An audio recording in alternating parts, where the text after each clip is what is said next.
Hi guys, Claudia Boleyn here. I've already made one video today, but I thought I would make another since I've got like a free house and I've actually got makeup on. So today's video is sort of a BPD video, and yeah, I feel so happy to be able to make this because a while ago on my channel, basically I documented the day after I took an overdose before.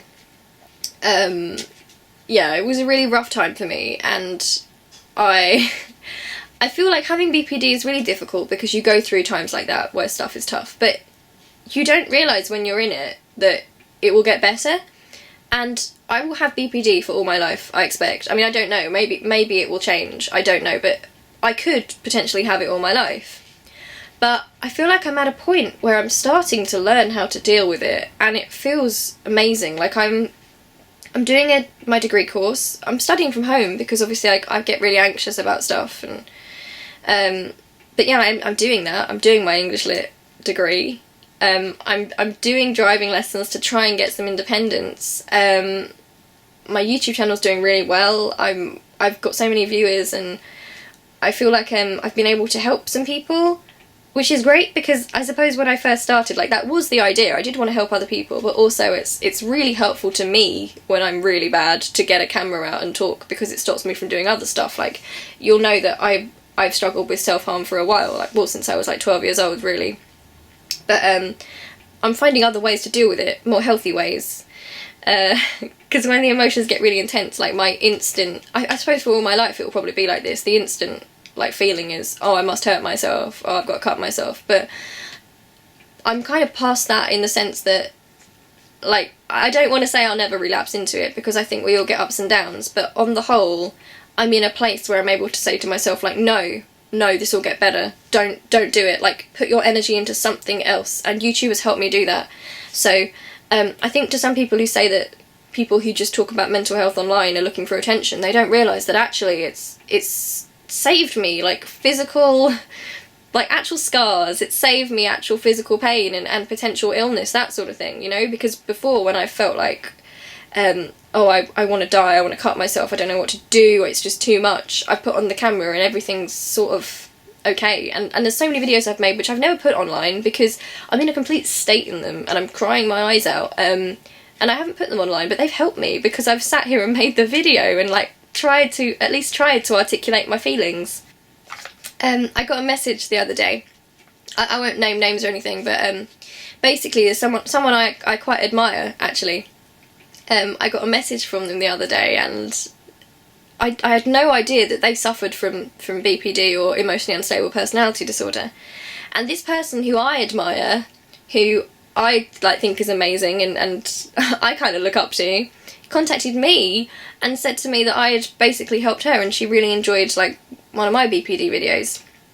And it blew my mind, and it also made me feel so happy, because I don't know, like, every time I get a message from people saying, you know, thank you for talking about it, like, I don't know, like, I feel emotional, like, talking about it right now. But there are so many of us out there, and I never knew that when I was growing up. Like, I didn't realise, obviously I didn't even realise I had BPD. They can't diagnose you till you're like 18. But I struggled with mental illness when I was younger, and I looked so hard. Like, I remember, like, in magazines where celebrities would so much as hint at something wrong with them, like with mental illness, and I would relate so strongly, and yeah.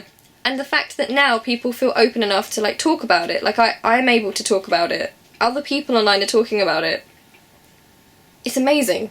And I just think about all those people who are young and going through it, and, like, they're gonna have the words to describe how they feel, and that might lead them to getting help.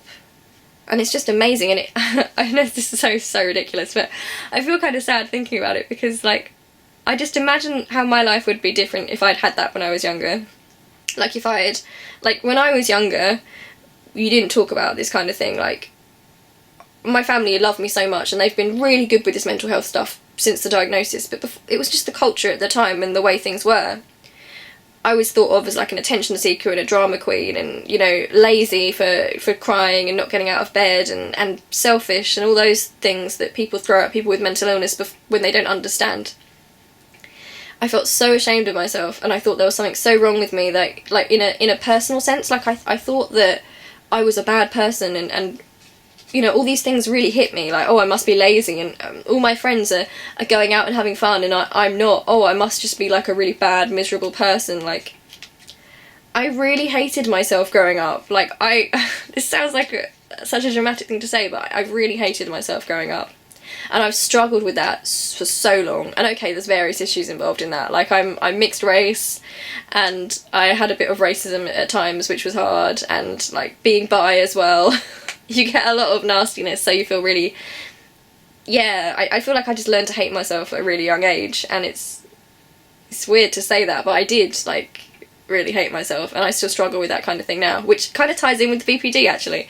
But I can't help but wonder with the BPD, like, I know that we have strong feelings of hatred towards ourselves sometimes, but I wonder how much of that is to do with stigma. I wonder how it will be in the future when people talk about it more. Will people still have that level of self-hatred, and will society, like, without that stigma, without society acting like people with BPD or personality disorders, these evil, crazy people, might that change? And it's amazing to think that that could change. I really hope it will. But yeah, I got that message from that person I really admire, and it just made me really happy. Just to see that there are people out there with it who are thriving and, like, just having a great, like, I don't know how she is personally, but, you know, she's out there doing stuff and being amazing, and someone that other people look up to. And the fact that she told me, like, she confided in me that she had that, just, it gave me so much hope. Like, I can't even tell you.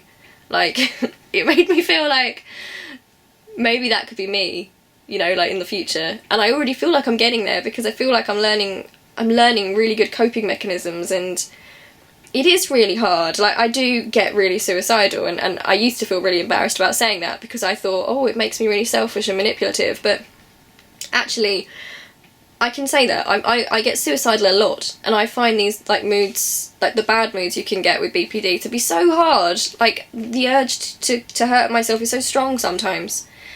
But the fact that I've kind of found a way to sort of battle through it. I mean, I'm 23. This started, like, my mental illness issues started when I was, like, 12. Not that we realised that was what it was, but I've had them for all this time, and I went through this whole stage where I thought I'd never get better, because since the age of 16, I think that a lot of, like, people I worked with, like therapists and stuff, would say to me, oh, you'll be better soon, and, you know, it will go away. And I think gradually I started to get really depressed when it had been a couple of years since then, when I started to realise that I wasn't better. And I think the framing of it's wrong, because I am better. Like, I still have all the mental illnesses. Like, yeah, I've still got them. I have antidepressants. I've got BPD. I have to do these coping mechanisms. But I think that the focus should be less on, like, whether you'll be cured, and it should be more on, listen, right, you might have these issues. I'm not saying you will, but you might have these issues for a long time. But you will get better at dealing with them. Like, there will come a point in your life where you'll have these issues, but they won't be everything. Like, you'll still be able to do things, you'll find your way around them, and yeah, you might have to do things a little bit differently and take your own path, but everyone does that in life with their own struggles. Like, you will get through it, and it doesn't make you a bad person. Like, you might take a different path to everyone else. Like me, I'm doing my university course online, I'm doing it later than most people my age. Most of my friends from school have already graduated, and I've just done my first year because of my breakdown and my issues. But it's not stopped me. Like, I'm still doing it, and I guess I just, yeah, it's a really nice place to be in right now. Probably, like, next week I'll probably come back to you and be like, oh, I've had a breakdown, I'm feeling awful. But yeah, I just wanted to say that, because I feel like so many of my videos about mental health are so down and sad, and they're done when I'm in a bad place, and I just wanted to say that if you are someone with BPD, like, I know it's really hard, but there are ways of sort of manoeuvring that. I know it's really painful, like, I know, but with time I feel like the stigma will slightly lessen, and then maybe in the end disappear. And I want to say thank you so much to people who actually watch my stuff to do with BPD and have it, and have been brave enough to say that, you know, because I know it's a big deal. Like, it was a huge deal to me. Yeah, okay, I love you loads. This is all weird, I don't even know what to call this, but yeah, I love you loads, and I'll see you really soon. Okay, bye.